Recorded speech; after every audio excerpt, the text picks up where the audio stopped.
इधर वक्फ बिल पर मुस्लिम संगठन और मौलाना धमकियां दे रहे हैं। बांग्लादेश अपनी टांग घुसाने का प्रयास कर रहा है। उधर बांग्लादेश बॉर्डर से जुड़े मुर्शिदाबाद में वक्फ को लेकर जो हिंसा हुई, उस पर आज ममता बनर्जी बुरी तरह घिर गई, क्योंकि आज ही ग्राउंड पर एक साथ, ग्राउंड जीरो पर एक साथ राज्यपाल भी पहुंच गए और महिला आयोग की टीम भी पहुंच गई और मानवाधिकार आयोग की टीम भी पहुंच गई। महिला आयोग की टीम ने पीड़ित महिलाओं से मुलाकात की, उनकी परेशानियों को सुना, उन्हें सुरक्षा का भरोसा दिया। महिला आयोग अब इस बातचीत के आधार पर अपनी रिपोर्ट बनाएगी। नेशनल ह्यूमन राइट्स कमीशन यानी एनएचआरसी की टीम भी मालदा में राहत कैंप में रह रहे परिवारों से मिली, वो अपनी रिपोर्ट बनाएगी। और इधर राज्यपाल भी ग्राउंड जीरो पर पहुंच रहे हैं, वो मालदा के रिलीफ कैंप में पीड़ित परिवारों से मिलेंगे, फिर वो हिंसा प्रभावित मुर्शिदाबाद जाएंगे। यानी हर तरफ से ममता बनर्जी घिरती दिख रही हैं। ये जो मिले हैं राज्यपाल, उसकी भी तस्वीर आपको दिखा रहे हैं। ममता बनर्जी के राज में जो भयानक कांड हुआ है, एक तरफ से उसकी चार्जशीट तैयार हो रही है और अलग अलग रिपोर्ट ही बंगाल में राष्ट्रपति शासन लगाने का आधार बन सकती है। राज्यपाल ने तो कल ही संकेत भी दिए थे कि वो रिपोर्ट बनाएंगे और केंद्र को भेजेंगे। बंगाल के राज्यपाल ने कल ही राजभवन में पीड़ितों से मुलाकात की थी। पीड़ितों ने बताया जो राज्यपाल को, उसे सुनकर राज्यपाल भी दंग रह गए। इसलिए उन्होंने ग्राउंड जीरो पर जाने का फैसला किया। आप सुनिए, मालदा और मुर्शिदाबाद जाने से पहले ही राज्यपाल ने सख्त रुख अपनाते हुए कहा कि बंगाल में मौत का तांडव चल रहा है। सुनिए राज्यपाल को। What has happened there is something which should never have happened. But the specter of violence is showing its ugly head on and off in Bengal in various places. You know, we have to coffin the cult of violence and drive the last nail on the coffin. That is a task which is necessary to maintain peace and tranquility in Bengal. You know, the dance of death, if I may say so, that is going on wantonly on the streets of Bengal in many places. Bengal के राज्यपाल भड़के हुए हैं। उधर जो पीड़ित हिंदू परिवार हैं वो दर्द और डर में। आज जब महिला आयोग की टीम ने मालदा के राहत कैंप में इन परिवारों से बात की तो पीड़ित महिलाएं महिला आयोग के अध्यक्ष के साथ लिपटकर रोने लगी। वो अपने आंसू ही नहीं रोक पा रही थी। मालदा के राहत कैंप से जरा रिपोर्ट देखिए। लोग कह रहे हैं कि वापस नहीं जाएंगे, बहुत डर लग रहा है हमको, हम नहीं जाएंगे वापस। और उसके बाद जो लोग वहां से पलायन करके एक तरीके से कहें तो फिर मालदा पहुंचे थे। मालदा के परलारपुर हाई स्कूल में आकर यहाँ पर एक शरणार्थी के रूप में रह रहे थे। उन लोगों से मिलने के लिए आज जो राष्ट्रीय महिला आयोग की टीम है वो पहुंची है और लगातार उन लोगों से बात किया जा रहा है, उनसे मुलाकात किया जा रहा है। तमाम जो महिलाएं हैं जो यहाँ पर मौजूद थी, उन सभी महिलाओं ने यहाँ पर जो अध्यक्ष हैं राष्ट्रीय महिला आयोग की, उनसे यहाँ पर मुलाकात की, उनसे यहाँ बातचीत की। आज जैसे ही राज्यपाल से लेकर महिला आयोग और मानवाधिकार आयोग की टीम ग्राउंड जीरो पर उतरी और पीड़ितों की गवाही उन्होंने रिकॉर्ड की, वैसे ही ममता सरकार मुश्किल में आ गई, क्योंकि पीड़ितों के बयान, उनका डर, राज्य सरकार पर उनका अविश्वास, ये सब ममता बनर्जी के खिलाफ जाएगा। और ये सवाल भी उठेगा कि जब महिला आयोग, राज्यपाल सब ग्राउंड जीरो पर जा सकते हैं तो फिर मुख्यमंत्री क्यों नहीं जा सकते। आप देखिए मालदा और मुर्शिदाबाद जाने को लेकर कैसे ममता बनर्जी की सरकार और टीएमसी के नेता कंफ्यूजन फैला रहे हैं। एक तरफ ममता बनर्जी कोर्ट में बता रही हैं कि मुर्शिदाबाद में हालात काबू में हैं। टीएमसी के सांसद कल्याण बनर्जी दावा कर रहे हैं कि मुर्शिदाबाद में सब सामान्य हो गया है। दूसरी तरफ कल ही ममता बनर्जी राज्यपाल से कह रही थी कि अभी उन्हें मुर्शिदाबाद जाना नहीं चाहिए और तर्क यह दिया कि अभी हालात धीरे धीरे सामान्य हो रहे हैं। अगर राज्यपाल ग्राउंड पर जाएंगे तो शांति और भरोसा कायम करने के प्रयास खराब हो सकते हैं। ममता बनर्जी का कहना है कि वो भी वहां जा सकती थी, लेकिन अगर वो जाती तो उनके देखा देखी दूसरे नेता भी जाएंगे, जबकि अभी प्रशासन लोगों के भरोसे को फिर से कायम करने की कोशिश कर रहा है। गजब का तर्क नहीं है बॉस?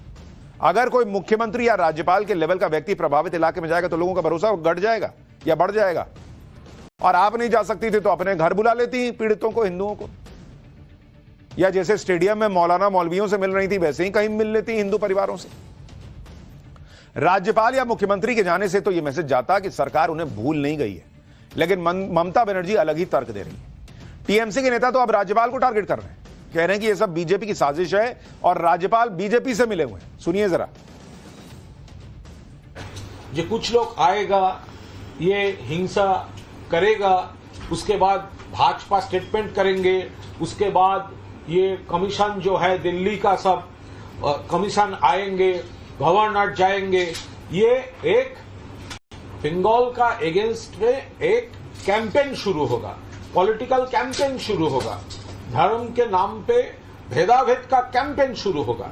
ये पूरा एक प्लॉट है। गवर्नर साहब जो किया वो इरेस्पॉन्सिबल बिहेवियर है, तो वही प्लॉट वाइज वो तो गवर्नर साहब को तो जाना ही पड़ेगा। ये उनका पॉलिटिकल असाइनमेंट है।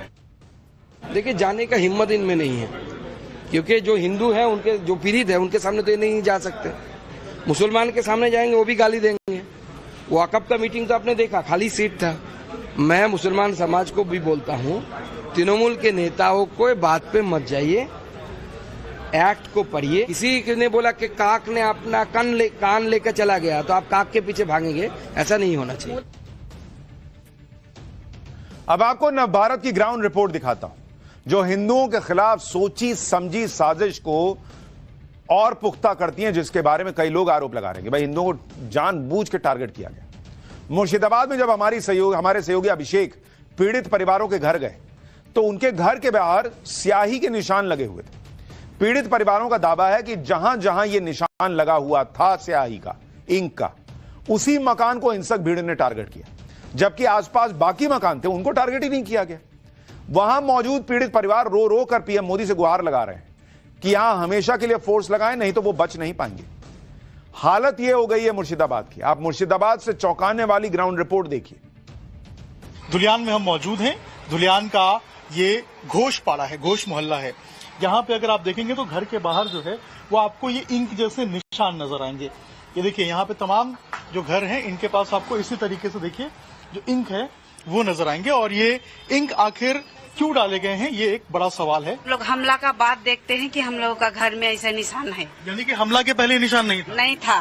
बोलता है कि तुम लोग को खत्म कर देंगे, साफ कर देंगे, हिंदू का निशाना नहीं रखेंगे। हम लोगों का ऊपर बहुत अटैक हुआ है, बहुत हमला हुआ है। एक दिमाग करने की कोशिश थी क्या? ये देखिए, यहाँ भी निशानी है।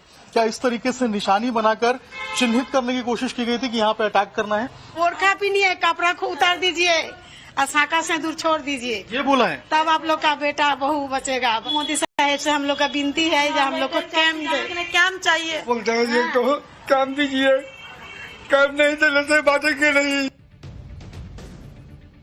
मुर्शिदाबाद के हिंदू परिवार जो बता रहे हैं वो बहुत चौंकाने वाला है। अगर किसी ने हिंसा से पहले हिंदू परिवारों के घरों को चिन्हित किया तो जाहिर है बहुत संभव है कि यह काम किसी लोकल समूह का हो सकता है, जो ये जानता होगा कि किस घर में हिंदू रहता है और किस घर में दूसरे धर्म का कोई।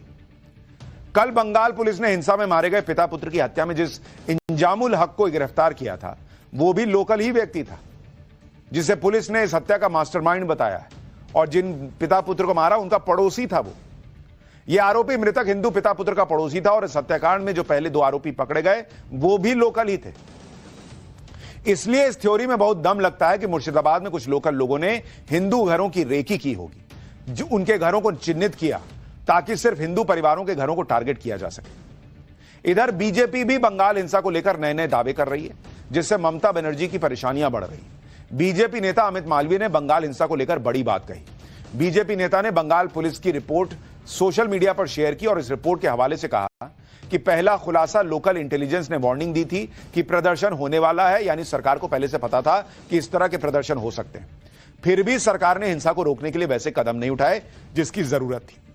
दूसरा खुलासा, स्थानीय युवाओं ने प्रदर्शन किया, यानी ममता बनर्जी जो आरोप लगा रही कि बाहर से आए लोगों ने प्रदर्शन किया, वो सही नहीं है।